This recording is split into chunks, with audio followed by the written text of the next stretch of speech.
haba haba haba. Salamu alaikum. Allah bai barka da warhaka. Dai dan Allah wato tambaya nake yi. Allah sa mun sani. Allah sa mun sani. A dan Allah gidan Malam Audu mai auduga. To mu a garin da akwai gidan da mu sani ba duk inda ka sani ana rayuwa. Duk inda mutane suke zama ko ina mun sani da ni da auta. Kusifi da loko sako da bangare. To yanzu dai dan Allah. Ba inda ba mu sani ba. Alhamdulillah. Faduwa ta zo daidai za. To haka Dan Allah yanzu dai gidan muke so ku kwatanta. An gama kaga. Ina jin Idan kai haka din nan, kai haka.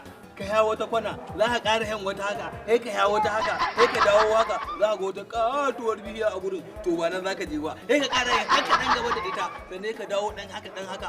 Idan kai gaba, Gurin da zaka je gurin. yawwa, Ci gaba da kai kai ka fahimta. Idan ka je gurin kana zuwa za ka tarar da wasu ɗalibai a gurin sun tari guda. Suna karatu.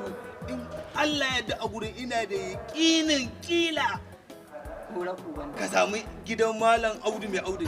Za ka zama zama gida. Abokina dan tsadan. Hakan za ka buga ji. Abokina wa'annan Eh, da dukkan alamu da baki. Ka ji wani roki bakin ko? kaka sai a Ka kan. ji wani roki ko?